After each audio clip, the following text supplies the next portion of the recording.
बच्चों, आज मैं आपसे कक्षा 12 व्यवसाय अध्ययन के अध्याय 5 संगठन के अभ्यास प्रश्नों पर चर्चा करूंगा। सबसे पहले हम देखते हैं अति लघुत्रात्मक प्रश्न। पहला प्रश्न है, सामाजिक संबंधों के समीकरण की पहचान करें जो काम पर बातचीत के कारण सहजता से उत्पन्न होते हैं। देखिए बच्चों, इसके अंदर पूछा गया है कार्यस्थल पर काम के दौरान बातचीत से जो संबंध स्थापित होते हैं वो किसके अंतर्गत आते हैं। देखिए, ये अनौपचारिक संगठन के अंतर्गत आते हैं।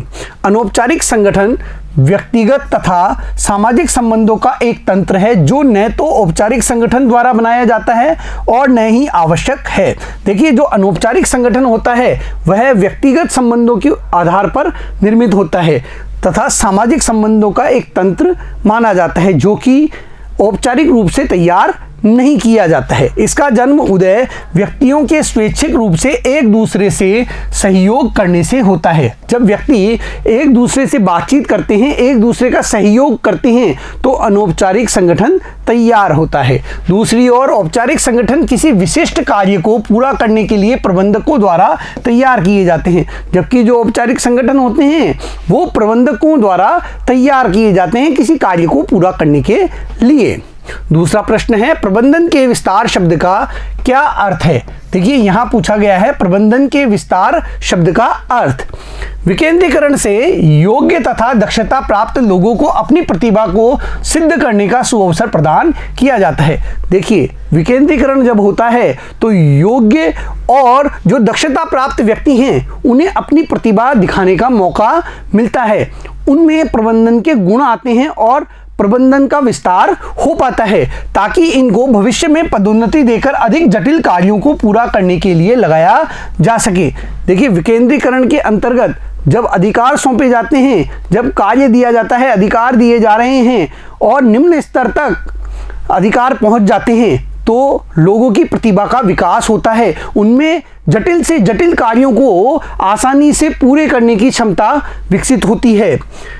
इसमें कर्मचारियों में कार्य संबंधी चातुर्य बढ़ाने व औपचारिक प्रशिक्षण में सहायता प्राप्त होती है। देखिए, इससे कर्मचारियों में कार्य संबंधी चातुर्यता बढ़ती है तथा उन्हें एक तरह से प्रशिक्षण भी प्राप्त होता रहता है।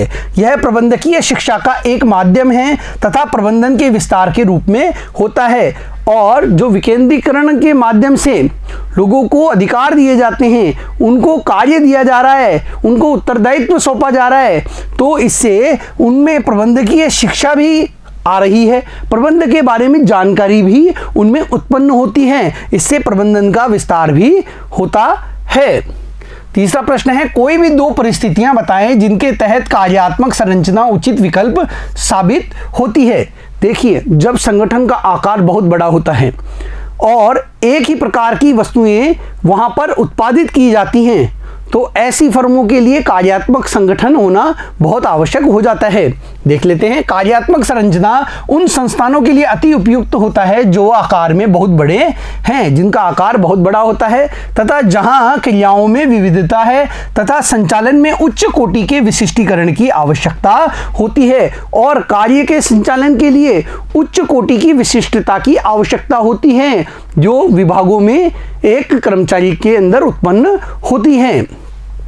चौथा है, एक कार्यात्मक संरचना का चित्रण करें। देखिए, कार्यात्मक संरचना का जो चित्र है, प्रबंध संचालक होते हैं, वे कार्यों के आधार पर अलग अलग विभाग बनाते हैं। मानव संसाधन विभाग, विपणन विभाग, खोज एवं विकास विभाग, क्रय विभाग, इसके अलावा उत्पादन विभाग हो सकता है। इसके अलावा भी कई अन्य विभाग एक संस्था में होते हैं जिनके अंतर्गत कर्मचारी कार्य करते हैं। देखिए, ये कार्यात्मक जो संरचना है, ये कार्यों के आधार पर किस प्रकार से कार्य होगा, कौन सा कार्य होगा, उसके आधार पर विभाग का निर्माण करता है। पांचवा प्रश्न है, एक कंपनी का दिल्ली में पंजीकृत कार्यालय है, गुड़गांव में विनिर्माण इकाई और फरीदाबाद में विपणन और बिक्री विभाग है। कंपनी उपभोक्ता उत्पादों का निर्माण करती है। कंपनी को अपने लक्ष्य को प्राप्त करने के लिए किस प्रकार की संगठनात्मक संरचना अपनानी चाहिए। देखते हैं बच्चों, कंपनी को अपने लक्ष्य को प्राप्त करने के लिए कार्यात्मक संगठन संरचना अपनानी चाहिए। कंपनी ने अलग अलग विभाग स्थापित कर रखे हैं अलग अलग स्थानों पर, तो इसकी जो संगठनात्मक संरचना है वह है कार्यात्मक संगठनात्मक संरचना। निम्नलिखित बिंदु कार्यात्मक संगठन संरचना के उपयोग को सही ठहराते हैं। कौन कौन से बिंदु है देखते हैं। पहला बिंदु है यह प्रबंधकीय तथा संचालन संबंधी कौशल में बढ़ोतरी करने में सहायता करता है। देखिए जो कार्यात्मक संगठन संरचना है इससे प्रबंधकीय कार्य व संचालन संबंधी जो कौशल है कार्य है वह बड़ी आसानी से हो जाता है। कार्यात्मक ढांचा व्यावसायिक विशिष्टीकरण की ओर प्रेरित करता है एवं मानव शक्ति के उपयोग में दक्षता को प्रोत्साहित करता है। देखिए इससे व्यावसायिक विशिष्टीकरण बढ़ता है। जब एक व्यक्ति एक ही कार्य को बार बार करता है तो उसमें विशेषज्ञता आ जाती है, वह विशिष्टता प्राप्त कर लेता है और मानव शक्ति का भी दक्षतापूर्ण तरीके से उपयोग संभव हो पाता है। तीसरा है यह विभाग के अंतर्गत सामंजस्य तथा नियंत्रण बनाए रखता है। एक विभाग में काम करने वाले जो कर्मचारी होते हैं जब उन्हें एक ही प्रकार का काम करना होता है तो उनमें सामंजस्य भी बढ़ता है और उनका नियंत्रण करना भी आसान हो जाता है। अगला प्रश्न है बच्चों लघुत्रात्मक प्रश्न। पहला प्रश्न संगठन की प्रक्रिया में कौन कौन से कदम हैं। संगठन की प्रक्रिया के चरण यहां पूछे गए हैं। संगठन की प्रक्रिया के कदम या चरण। पहला है कार्य की पहचान एवं विभाजन करना। देखिए संगठन के अंतर्गत पहला जो काम होता है वह होता है काम की पहचान करना और उसका विभाजन करना। इसमें पूर्व निर्धारित योजनाओं के अनुरूप किए जाने वाले विशिष्ट कार्यों की पहचान करना तथा उनका विभाजन करना होता है। काम को पहचाना जाता है, उनका विभाजन किया जाता है। दूसरा है विभागीकरण और काम को किस विभाग से करवाना है इसके लिए उन कार्यों को विभागीकरण किया जाता है। जो समान प्रकृति के कार्य होते हैं उन्हें एक विभाग में दे दिए जाते हैं। इसमें एक समान प्रकृति की क्रियाओं को एक विभाग को सौंप दिया जाता है। इस समूहबद्ध करने की क्रिया को विभागीकरण कहते हैं। तीसरा है कर्तव्यों का निर्धारण। देखिए विभिन्न कर्मचारियों का कार्य निर्धारण अति आवश्यक है। कौन सा व्यक्ति क्या कार्य करेगा, कौन सा कर्मचारी किस प्रकार के कार्य करेगा, इसका निर्धारण करना बहुत आवश्यक होता है। एक बार विभागों के बन जाने के बाद प्रत्येक विभाग को, जिसे विभागीय अध्यक्ष कहते हैं, के अधीन किया जाता है और जो विभाग बनाए जाते हैं, जो कार्यों के आधार पर अलग अलग विभाग बना दिए गए हैं, उत्पादन विभाग अलग, क्रय विभाग अलग, विपणन विभाग अलग, तो उनके कार्यों का संचालन करने के लिए एक एक विभागाध्यक्ष नियुक्त किया जाता है जो कि उस विभाग के कार्यों पर क्या रखता है, नियंत्रण रखता है, निगरानी रखता है। और देखिए इसमें हर कर्मचारी के कार्य जो होते हैं वो निर्धारित होते हैं कि कौन सा कर्मचारी उत्पादन से संबंधित क्या कार्य करेगा। यह बहुत आवश्यक होता है कि हर व्यक्ति को, हर कर्मचारी को उसका कार्य बताया जाए। वृत्तांत रिपोर्टिंग संबंध स्थापन। जब दो या दो से अधिक व्यक्ति एक समान उद्देश्य को प्राप्त करने के लिए कार्य करते हैं तो उनके मध्य संबंधों की स्पष्ट व्याख्या की जानी जरूरी है। देखिए एक उपक्रम में लगे हुए समस्त व्यक्ति संगठन के उपक्रम के उद्देश्यों और लक्ष्यों को प्राप्त करने के लिए कार्य करते हैं। वो अलग अलग कार्य करते हैं लेकिन उनका लक्ष्य और उद्देश्य उपक्रम के लक्ष्यों को प्राप्त करना होता है, तो उनमें संबंधों की स्पष्ट व्याख्या करना भी बहुत जरूरी होता है जो कि संगठन कार्य के अंतर्गत किया जाता है। अगला प्रश्न है अधिकार अंतरण के तत्वों पर चर्चा कीजिए। देखिए अधिकार अंतरण के तत्वों पर यहां पूछा गया है कि कौन कौन से तत्व होते हैं। देखिए बच्चों 3 तत्व होते हैं, अधिकार, उत्तरदायित्व और जवाबदेही। ये अधिकार अंतरण के 3 तत्व होते हैं। देखिए बच्चों जब किसी को कोई कार्य बांटा जाता है या कार्य दिया जाता है उसको करने के लिए उसे क्या है, अधिकार भी दिए जाते हैं, उसे अधिकार भी देने होते हैं। कार्यभार सौंपना निरर्थक हो जाता है यदि कार्य से संबंधित उसे अधिकार नहीं दिए गए हैं। जब काम दिया गया है तो काम को पूरा करने का उत्तरदायित्व भी उस व्यक्ति का बनता है जिसे काम मिला है, तो उत्तरदायित्व भी आ जाता है। और जब किसी व्यक्ति को कार्य पूरा करने का उत्तरदायित्व दिया जा रहा है, उसको अधिकार दिए जा रहे हैं, तो उस व्यक्ति की जवाबदेहिता भी बनती है। यह है अधिकार अंतरण के 3 तत्व। देखते हैं बच्चों अधिकार अंतरण के तत्व। पहला, अधिकार। अधिकार से तात्पर्य एक व्यक्ति के उस अधिकार से है जिसके आधार पर वह अपने अधीनस्थों को नियंत्रित करता है तथा अपने पद के अधिकार क्षेत्र के अंतर्गत कार्यवाही करता है। देखिए, वह अधिकार होता है जिसके अनुसार एक व्यक्ति अपने अधीनस्थों को नियंत्रित करता है, उनके कार्यों पर नियंत्रण स्थापित करता है। साथ ही साथ वह अपने पद के अधिकार क्षेत्र के अंतर्गत कार्यवाही कर सकता है। जिसका जो पद होता है उसके अनुसार अधिकार प्राप्त होते हैं, उसे निर्णय लेने का अधिकार उसके पद के अनुसार ही मिलते हैं। तो वह उस पद के अनुसार ही अपने जो अधिकार हैं उनका प्रयोग करके कार्य से संबंधित निर्णय लेता है और कर्मचारियों से कार्य करवाता है, उन पर नियंत्रण स्थापित करता है। उत्तरदायित्व, देखिए इसका अर्थ होता है सौंपे गए काम को ठीक ढंग से पूरा करने की अधीनस्थ की जिम्मेदारी से है। क्या है उत्तरदायित्व? सौंपे गए काम को ठीक तरीके से पूरा करवाना। और यह काम कौन करता है? अधीनस्थ करता है जिसे कार्य दिया गया है। जब उच्च अधिकारी द्वारा, ये उच्च अधिकारी है, इसके द्वारा अपने अधीनस्थ को कोई कार्य दिया गया है तो उसका उत्तरदायित्व उस कार्य को पूरा करने का बन जाता है। कार्य का भली भांति निष्पादन करना अधीनस्थ का आवश्यक उत्तरदायित्व है और काम को ठीक तरीके से करना यह किसकी जिम्मेदारी होती है? अधीनस्थ की जिम्मेदारी होती है।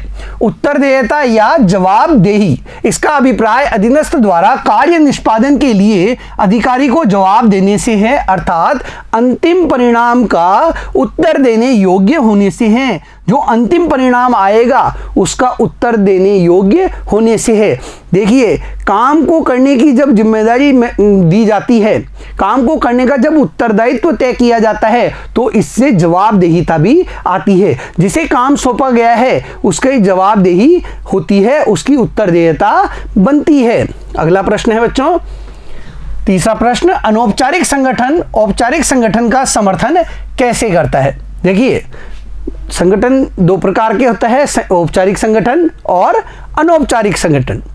औपचारिक संगठन का निर्माण प्रबंधन द्वारा जानबूझकर किया जाता है, जबकि जो अनौपचारिक संगठन है वह अपने आप व्यक्तिगत और सामाजिक संबंधों से स्थापित होता है।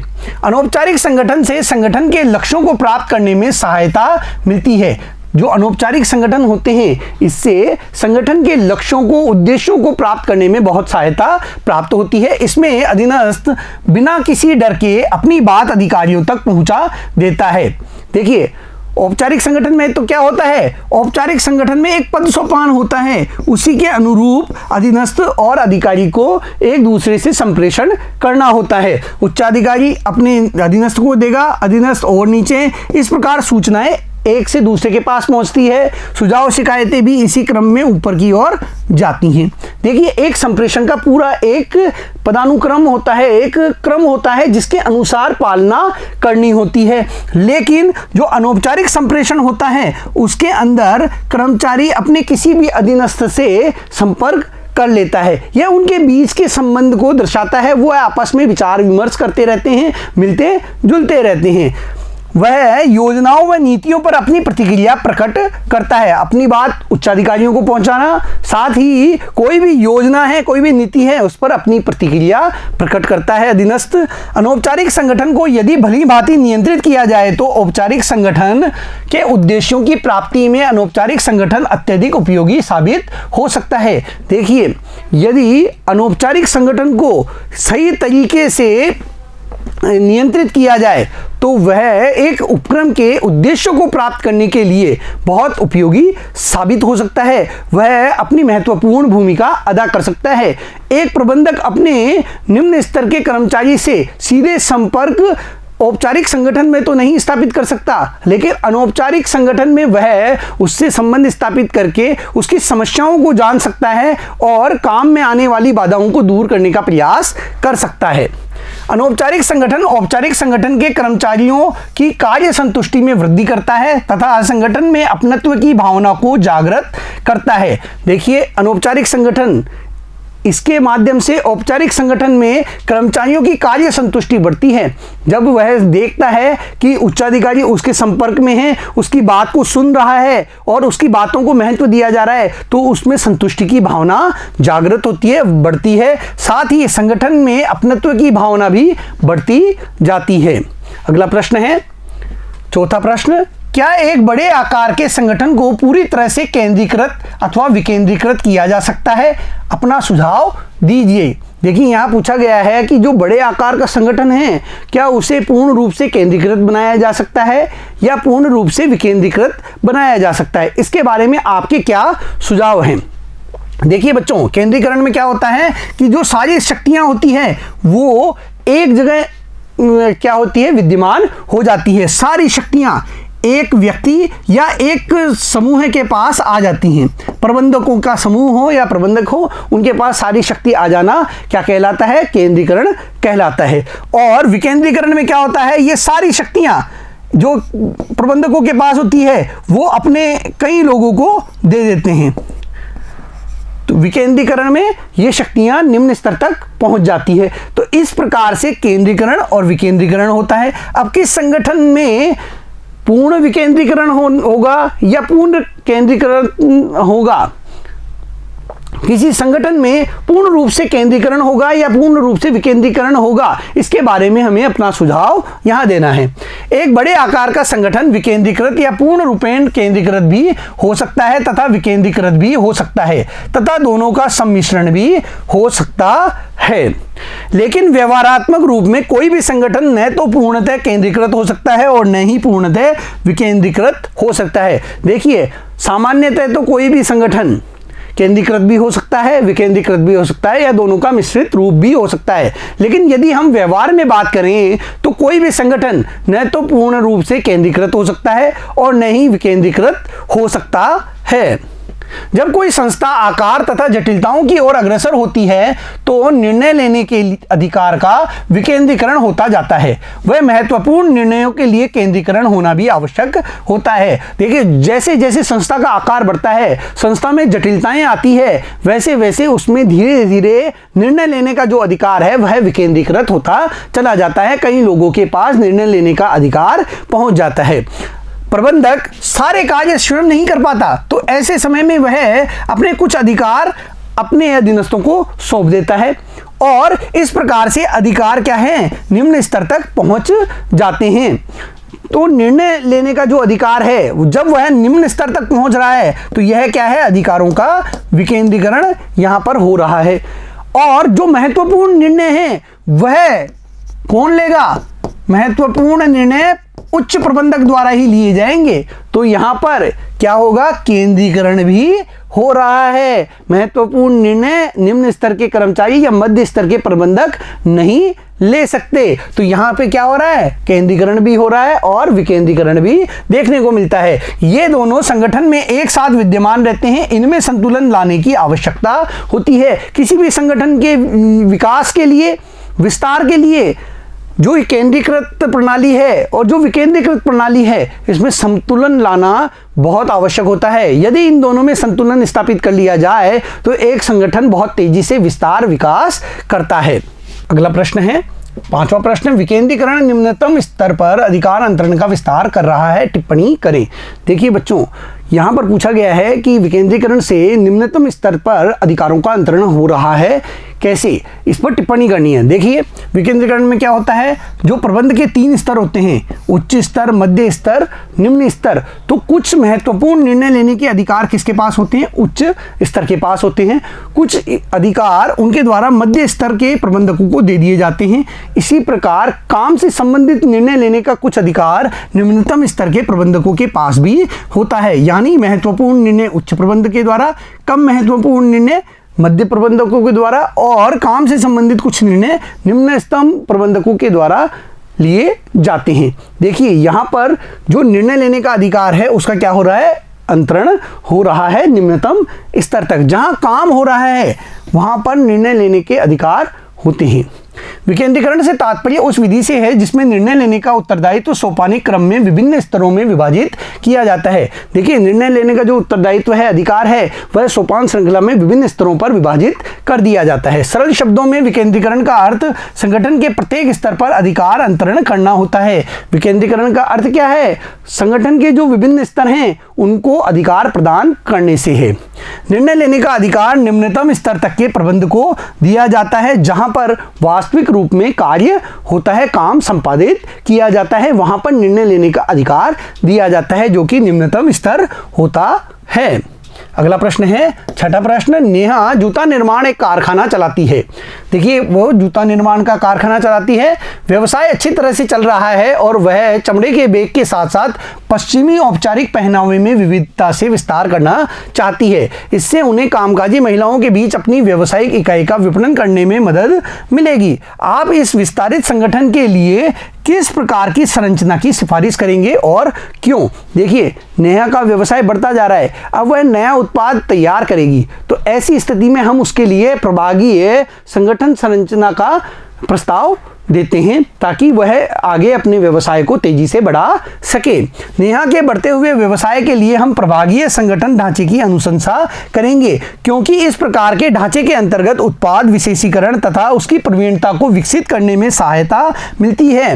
देखिए, उत्पाद से संबंधित विशिष्टता प्राप्त होती है, साथ ही साथ उसको प्रवीणता से विकसित किया जा सकता है। प्रभाग अध्यक्ष लाभ के लिए जवाबदेह है बनाए जाते हैं। किसी भी प्रभाग से संबंधित लागत की गणना आसानी से की जा सकती है और जो प्रभाग का अध्यक्ष होता है, उत्पाद के अनुसार जो प्रभाग बने हुए हैं उसका जो अध्यक्ष होता है वह जवाबदेह होता है। साथ ही उसके परिणामों की गणना भी आसानी से की जा सकती है, लागत की गणना भी आसानी से हो जाती है। इससे कार्य निष्पादन में आसानी होती है।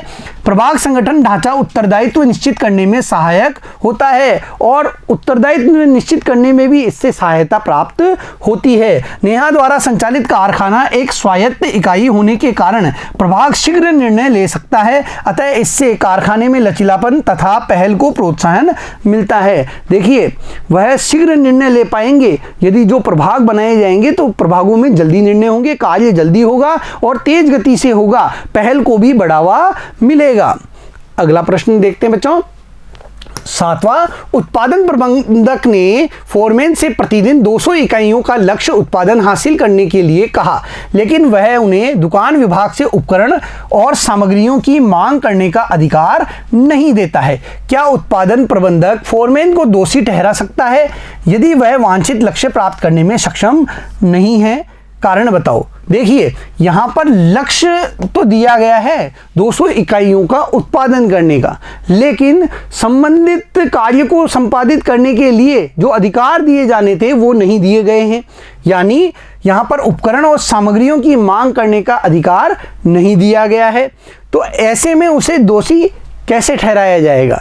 देखते हैं। उत्पादन प्रबंधक ने फोरमैन से 200 इकाइयों के प्रतिदिन के उत्पादन के लक्ष्य को प्राप्त करने के लिए कहा, किंतु उसने उन्हें उपकरण एवं सामग्रियों को मालखाने से प्राप्त करने का अधिकार नहीं दिया है। ऐसी स्थिति में फोरमैन को दोषी नहीं ठहराया जा सकता, उसे दोषी नहीं ठहरा सकते, क्योंकि उसे काम तो दिया गया है लेकिन काम को पूरा करने के संबंध में अधिकार नहीं दिया गया है, क्योंकि कार्य कराने के लिए उन्हें आवश्यक अधिकार तथा उत्तरदायित्व देना होता है, जबकि ऐसा नहीं किया गया।